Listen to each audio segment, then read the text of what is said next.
السلام علیکم ورحمۃ اللہ وبرکاتہ۔ ہم نے دروس اللغت العربیہ کا سبق نمبر 4 مکمل پڑھ لیا تھا۔ آج ہم سلائیڈز کے ذریعے سے الدرس الرابع کی مکمل دہرائی کریں گے انشاءاللہ، اور ہماری ویڈیو نمبر 11 ہے۔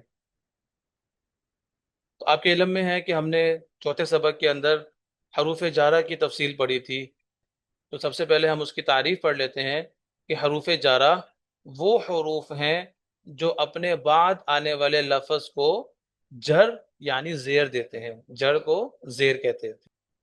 تو کیا تعریف ہوئی حروف جارہ کی؟ کہ حروف جارہ وہ حروف ہیں جو اپنے بعد آنے والے لفظ کو جر یعنی زیر دیتے ہیں۔ اور آپ کو میں نے بتایا تھا کہ ایسے حروف جو اپنے بعد والے کو زیر دیتے ہیں 17 ہیں، لیکن چونکہ آپ کی کتاب کے اندر 4 پڑھائے گئے ہیں اور چاروں سے مشق کروائی گئی ہے، تو ہم بھی ان چاروں سے ہی مشق کریں گے۔ تو سب سے پہلے ہے فی۔ فی کا معنی ہوتا ہے میں یا اندر۔ جیسے دیکھیں البیتو، گھر کو کہتے ہیں، اور جیسے ہی ہم اس کے شروع میں فی حرف جر لگائیں گے تو یہ اپنے بعد والے لفظ کے آخر کو زیر دے دے گا، تو کیا بن جائے گا؟ فی البیتی، گھر میں۔ دوسرے نمبر پر ہے علی، اس کا معنی ہے پر یا اوپر۔ جیسے المکتب، ڈیسک یا میز۔ جیسے ہی ہم اس کے شروع میں علی حرف جر لگائیں گے تو یہ اپنے بعد والے لفظ کو زیر دے دے گا، تو بن جائے گا علی المکتبی، میز پر یا میز کے اوپر۔ تیسرے نمبر پر ہے من۔ من کا معنی ہے سے۔ جیسے پاکستانو، ہمارے ملک کا نام ہے، جیسے ہی ہم اس کے شروع میں من حرف جر لگائیں گے تو یہ اپنے بعد والے لفظ کے آخر کو زیر دے دے گا، تو بن جائے گا من الپاکستانی، پاکستان سے۔ چوتھے نمبر پر ہے الا، اس کا معنی ہے تک یا طرف۔ جیسے السوق، بازار۔ جیسے ہی ہم اس کے شروع میں الا حرف جر لگائیں گے تو یہ اپنے بعد والے لفظ کے آخر کو زیر دے دے گا، تو بن جائے گا الی السوقی، بازار تک یا بازار کی طرف۔ تو دیکھیں حروف جارہ اپنے بعد والے لفظ کے آخر کو زیر دیتے ہیں، تو جیسے ہی ہم نے کسی بھی لفظ کے آخر میں ان چاروں میں سے کسی ایک کو لگایا تو انہوں نے کیا کیا؟ اپنے بعد والے لفظ کے آخر کو زیر دے دی۔ اس سے کیا ہوگا؟ آپ کو اعراب معلوم ہو جائے گا۔ جب آپ عربی پڑھ رہے ہوں گے تو آپ کو پتہ لگ جائے گا کہ میں نے اس لفظ کے آخر میں زبر پڑھنی ہے، زیر پڑھنی ہے یا پیش پڑھنی ہے۔ اس کے بعد ہم پڑھتے ہیں مؤنث کی پہچان۔ تو یہاں پر میں نے آپ کو 2 پہچانیں بتا دی مؤنث کی، جو بہت زیادہ استعمال ہوتی ہیں اور بہت مشہور بھی ہیں۔ سب سے پہلے نمبر پر ہے کہ جب بھی کسی لفظ کے آخر میں گول تا آ جائے تو وہ لفظ مؤنث شمار ہو، کوئی بھی لفظ ہو، بس آپ نے آخر میں دیکھنا ہے اگر گول تا آگے تو وہ لفظ مؤنث ہوگا، مذکر نہیں ہوگا۔ جیسے دیکھیں غرفہ، غرفتن کہتے ہیں کمرے کو، اس کے آخر میں گول تا ہے۔ مدرستن، اسکول کو کہتے ہیں اور مدرسے کو بھی کہتے ہیں۔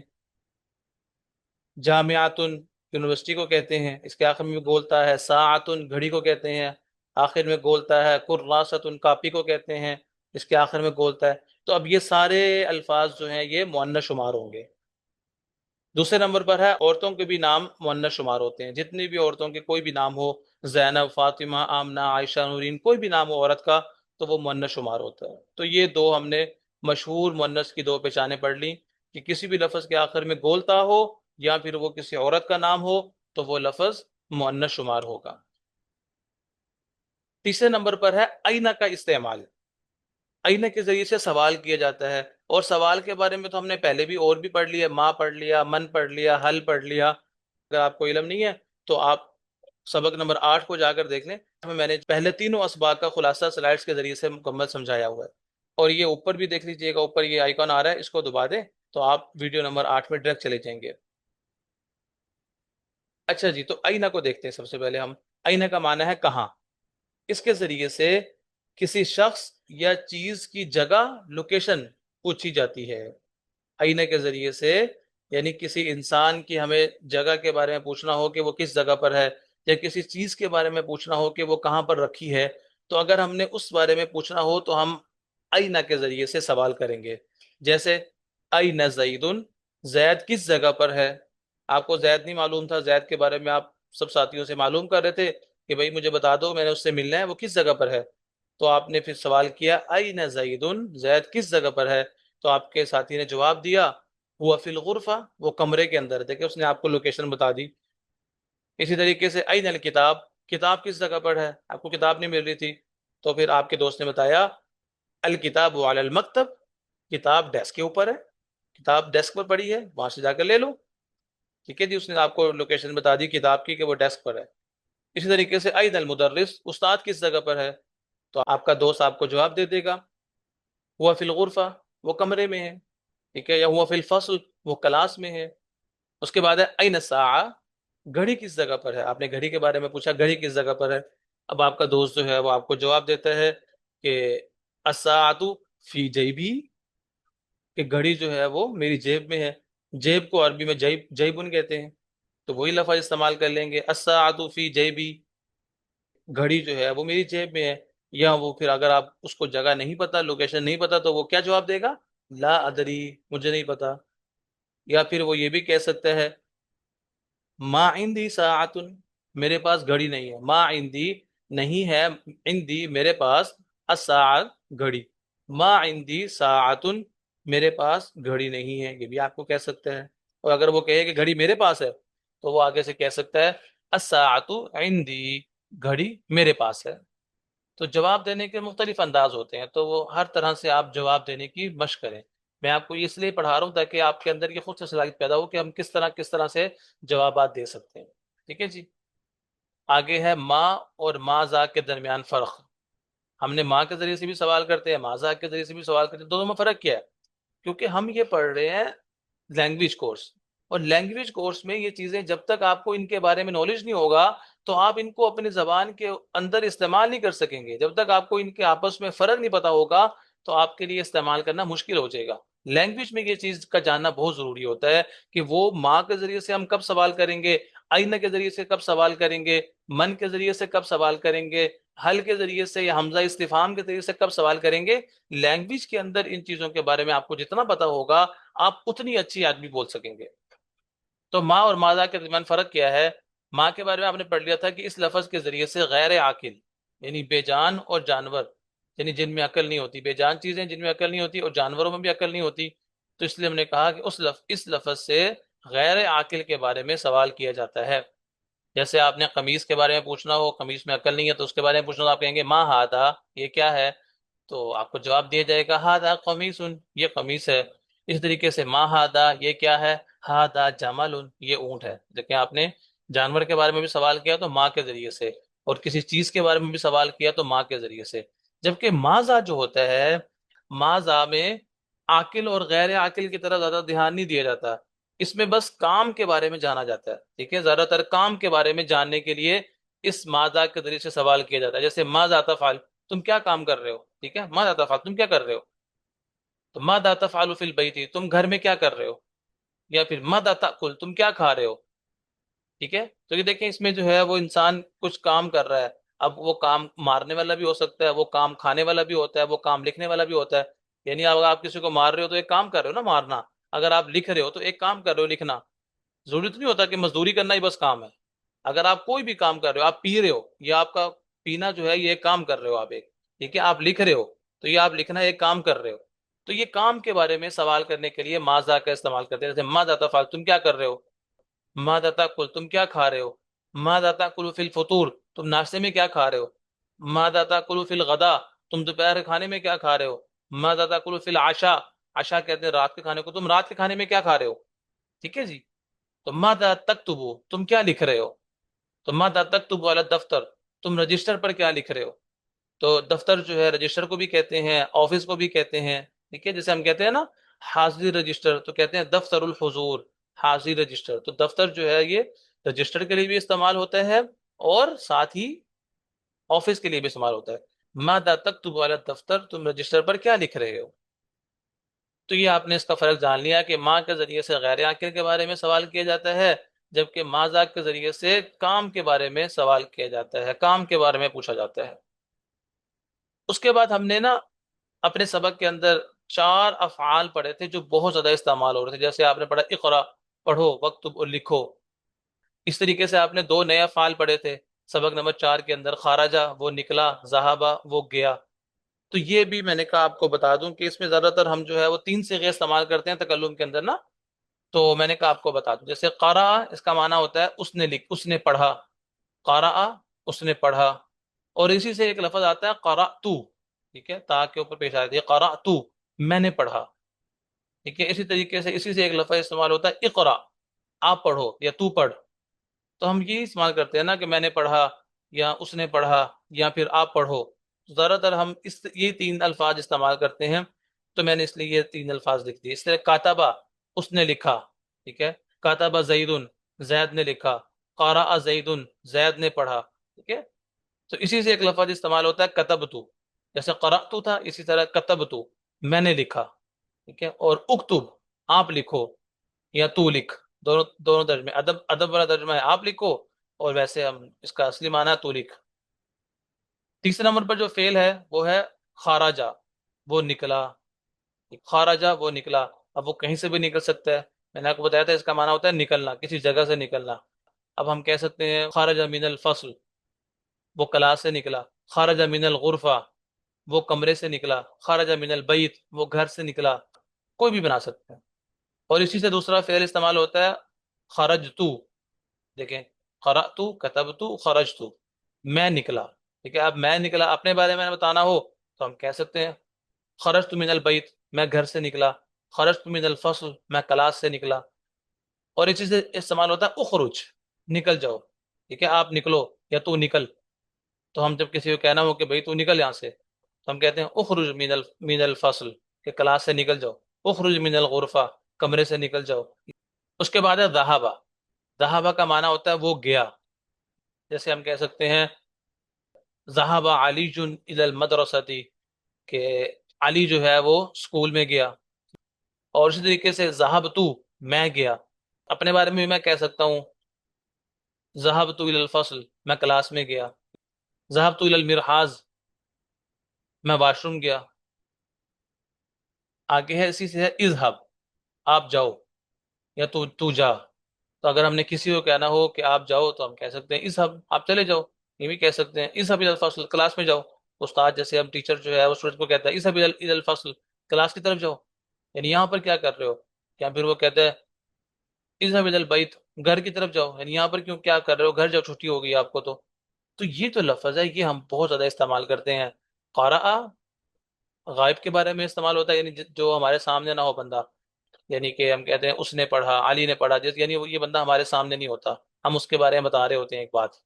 قرأتو یہ ہم اپنے بارے میں استعمال کرتے ہیں، قرأتو میں نے پڑھا، ٹھیک ہے، کتبتو میں نے لکھا، خرجتو میں نکلا، یہ ہم اپنے بارے میں کوئی بات بتانی ہو آپ نے تو یہ والا لفظ استعمال کیا جائے گا۔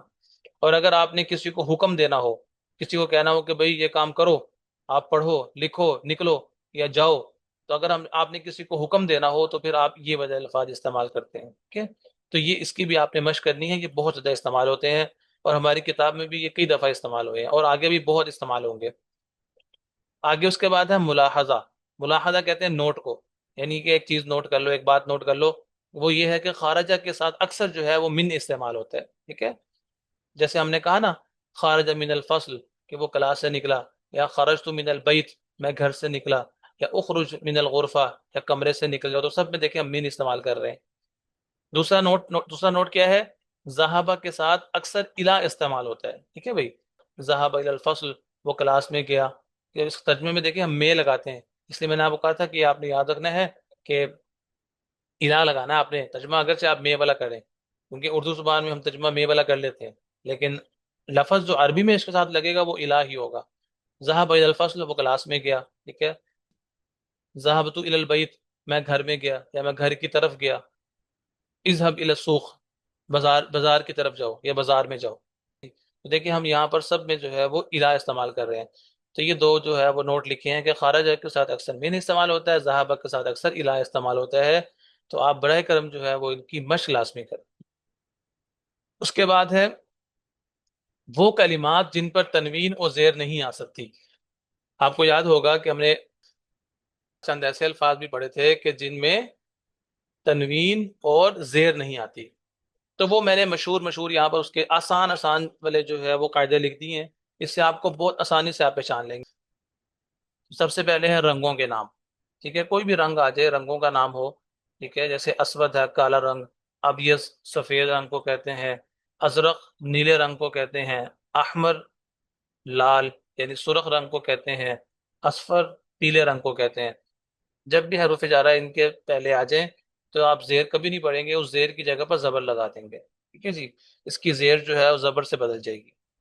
ان کی مثالیں تو ویسے تو لمبی ہوں گی، اور آسان سی مثال اگر ہم لیں گے تو پھر ایک چھوٹی سی مثال بنتی ہے، تو تھوڑی سی جو ہے وہ عجیب سی ہے لیکن سمجھنے کے لیے وہ کافی ہے۔ جیسے سلمتو علی الاسود، سلمتو میں نے سلام کیا، علی الاسود اسود کہتے ہیں کالے کو، تو اعلیٰ دیکھیں حرف جر شروع میں داخل ہو گیا اعلیٰ، تو ہم پڑھیں گے سلمتو میں نے سلام کیا علی الاسود کالے کو، ٹھیک ہے؟ میں نے کالے کو سلام کیا۔ تو میں نے اس میں کی مثال اس لیے دی ہے کیونکہ اگر میں کوئی اور بڑی مثال دوں گا تو وہ لفظ کے جو ہے وہ اسود کے شروع میں حرف جر نہیں آ رہا ہوگا، وہ اس سے ایک دو لفظ پہلے آ رہا ہوگا، تو پھر وہ مثال لمبی بن جائے گی اور وہ آپ سمجھ نہیں پائیں گے، اس وجہ سے یہ بڑی مثال میں نے بنائی۔ اس کے بعد آگے ہے تمام عورتوں کے نام جن کے آخر میں گول تا ہو۔ جتنی بھی عورتوں کے نام ہیں جن کے آخر میں گول تا ہو تو وہ لفظ جب آ جائے گا تو اس سے پہلے بھی اگر حرف جر آ گیا تو اس پر کبھی بھی جو ہے وہ زیر نہیں آ سکتی۔ تو اس کی بھی ہم جو ہے وہ ایک دو مثال دیکھ لیتے ہیں۔ مثال کے طور پر فاطمہ ہے تو آپ کہہ سکتے ہیں مررتو بی، یہاں با جو ہے یہ حرف جر ہے، ٹھیک ہے؟ مررتو بی فاطمہ تا، دیکھیں بی فاطمہ تی ہونا چاہیے تھا تو زیر کی جگہ پر زبر آ گئی، مررتو بی فاطمہ تا میں فاطمہ کے پاس سے گزرا۔ یا سلم تو مثال لے لے، سلام والی مثال لے لے، ٹھیک ہے؟ سلم تو میں نے سلام کیا اعلی عائشہ تا، ٹھیک ہے؟ عائشہ تی نہیں ہوگا، تی کی جگہ پر زبر آ جائے گی، میں نے عائشہ کو سلام کیا۔ یہاں پھر ذہب تو لے لیں، ذہب تو الا عائشہ تا میں گیا الا عائشہ عائشہ کی طرف، ٹھیک ہے؟ میں عائشہ کی طرف گیا۔ تو ان مثالوں میں دیکھ کے حرف جر شروع میں آنے کے باوجود بھی ان پر زیر نہیں آ رہی، ٹھیک ہے؟ زیر کی جگہ پر زبر آ رہی ہے۔ نمبر 3، مردوں کے وہ نام جن کے آخر میں الف نون ہو، جیسے نعمان، عثمان، رضوان، عدنان وغیرہ۔ جتنے بھی مردوں کے نام ہیں نا ان کے آخر میں الف نون آ رہا ہو، ان پر بھی کبھی تنوین بھی نہیں آئے گی اور نہ ہی زیر آئے گی۔ اسی طریقے سے تمام انبیاء کے نام سوائے 8 ناموں کے، انبیاء کے جتنے بھی انبیاء گزرے ہیں ان سب کے نام جتنے بھی آپ کے علم میں ہیں ان سب کے نام جو ہے وہ ان پر بھی تنوین نہیں آئے گی اور نہ ہی زیر آئے گی، سوائے ان چند کے۔ یہ 8 کو جو ہے وہ نکالنا پڑے گا۔ یہ 8 کے علاوہ جتنے بھی انبیاء کے نام ہیں ان سب کے اوپر نہ تنوین آئے گی اور نہ ہی زیر آئے گی، ان پر آ سکتی ہے یہ جو 8 لکھے ہیں بس۔ اس کے بعد آخر میں ہے تمام فرشتوں کے نام سوائے ان 3 ناموں کے، یعنی کہ مالک، منکر، نکیر۔ یہ 3 فرشتوں کے علاوہ جتنے بھی فرشتوں کے نام ہیں، جبرائیل، میکائیل، اسرافیل، جتنے بھی فرشتوں کے نام ہیں، ٹھیک ہے؟ ان ساروں کے نام پر نہ ہی تنوین آئے گی اور نہ ہی زیر آئے گی۔ تو یہ میں نے آسان سے آپ کو جو ہے وہ چند چیزیں بتا دی۔ رنگوں کے نام، تمام عورتوں کے نام جن کے آخر میں کولتا ہو، مردوں کے نام جن کے آخر میں الف نون ہو، تمام انبیاء کے نام سوائے ان 8 کے، اور تمام فرشتوں کے نام سوائے ان 3 کے۔ تو ان سب پر بھی جو ہے وہ کیا ہے، نہ ہی تنوین آ سکتی ہے اور نہ ہی ان سے پہلے اگر حرف جر آ بھی جائے تو زیر نہیں آئے گی، زیر کی جگہ پر زبر لگا دیں گے۔ چلے جی، یہ بھی الحمدللہ ہمارا مکمل ہو گیا۔ اس کے بعد اب یہ رہ گیا کہ آپ نے پڑھا تھا، سوال پڑھا تھا نا آپ نے، من این انت، آپ کہاں سے ہیں؟ تو میں نے آپ کو کہا تھا کہ میں آپ کو جو ہے وہ چند مشہور ملکوں کے نام اور شہروں کے نام بتا دوں گا، تو وہ آپ ان میں سے اگر آپ کو کوئی ملک ہو تو وہ آپ وہ یاد کر لیں، ورنہ ان کو ایک دفعہ پڑھ لیں سب کو، ٹھیک ہے؟ جیسے پاکستان، پاکستان کو عربی میں پاکستان کہتے ہیں، افغانستان کو عربی میں افغانستان کہتے ہیں، سعودی عرب کو العربیت السعودیہ کہتے ہیں، کویت کو کویتی کہتے ہیں۔ عرب ممالک کے نام عربی میں ہی ہوں گے، دیکھنا، کویت کویت، عمان عمان، قطر قطر، بحرین بحرین، ٹھیک ہے؟ تو عربی جو جو ممالک ہیں ان کے نام بھی عربی میں ہی ہوتے ہیں، اور ان کے جو ہم اردو میں نام بولتے ہیں وہ بھی عربی عربی کی ہی اردو بول رہے ہوتے ہیں ہم۔ اسی طریقے سے فلسطین، یہ دیکھیں فلسطین، یہ بھی عربی بولتے ہیں۔ عراق، عراق والے بھی عربی بولتے ہیں تو ان کا نام بھی العراق سیم ہے، ٹھیک ہے جی؟ اور ترکی، یہ ہے ترکیہ، ٹھیک ہے؟ اور بنگلہ دیش، اس کو ہم بولیں گے بنگلہ، ٹھیک ہے؟ بنگلہ دیش، یعنی کہ گاف کی جگہ پر، کیونکہ عربی میں نہ گاف ہوتا ہے اور نہ ہی جو ہے وہ پے ہوتا ہے، پے جیسے ہم پاکستان بولتے ہیں نا، پے بھی نہیں ہوتا اور نہ ہی چے ہوتا ہے، تو زیادہ تر جو ہے وہ ہم گاف کی جگہ پر یا غین لگا دیتے ہیں یا جیم لگا دیتے ہیں، بنگلہ دیش۔ اور بھارت کو کہتے ہیں ہند، یہ آپ پڑھ چکے ہیں کتاب میں، چین کو کہتے ہیں سین، یہ بھی آپ پڑھ چکے ہیں کتاب میں۔ جاپان کو کہتے ہیں یابان، ٹھیک ہے، الیابان جاپان۔ اور فلپائن کو کہتے ہیں الفلپین، فلپین، ٹھیک ہے، یہ بھی آپ پڑھ چکے ہیں۔ ایران کو ایران کہتے ہیں۔ انڈونیشیا کو اندونیسیا، ٹھیک ہے، ان اندونیسیا۔ اور تھائی لینڈ کو تائی لینڈ، ٹھیک ہے جی، جس طرح توتلے نہیں بولتے، تائی لینڈ۔ تو کیونکہ یہ سارے نام پہلے نہیں ہوتے تھے بھائی، اس کو تعریب کہتے ہیں، ٹھیک ہے۔ تعریب کا معنی ہوتا ہے کہ ہم نے جو ہے وہ پھر اہل عرب نے جو ہے وہ ان کو اس کی تعریف کر کے نہیں، ان کو اپنی زبان میں ڈھال ڈھال لیا۔ یہ پہلے تو سارے نام تھے ہی نہیں، ٹھیک ہے۔ تو یہ نام لکھے ہوئے ہیں، یہ نام کو آپ سارے پڑھ لیجئے گا تاکہ آپ کے زیادہ ٹائم نہ لگے سبق میں۔ اسی طریقے سے یہ چند شہروں کے نام ہیں، اس میں ہم نے زیادہ تر پنجاب کے نام رکھے ہیں، تو یہ بھی دیکھ رہے ہیں۔ لاہور کو لاہور، فیصل آباد کو فیصل آباد، راول پنڈی کو راول بندی، بندی کہتے ہیں، ملتان کو ملتانی، اور گجرانوالا کو اور گجراں والا، ٹھیک ہے۔ سیالکوٹ کو سیالکوٹ، ٹے نہیں آئے گی۔ بہاول پور کو بہاول پور، ٹھیک ہے۔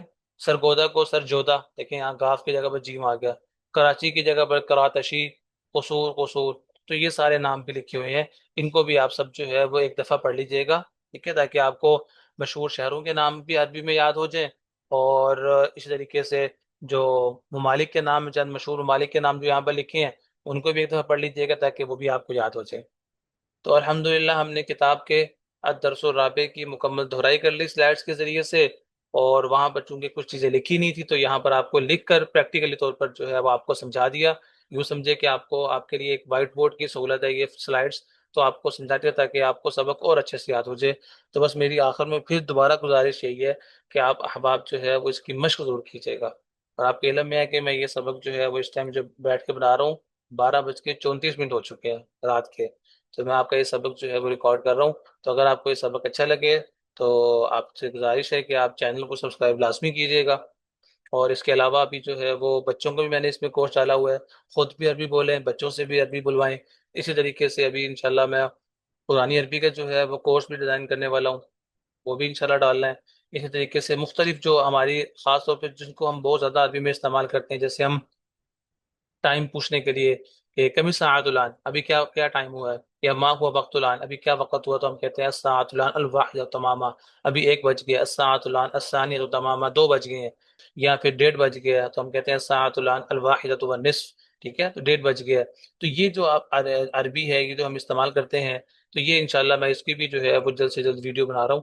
تو آپ سے دعاؤں کی درخواست بھی ہے، اور جو سبق پڑھا ہے اس کو اچھے سے یاد بھی کریں۔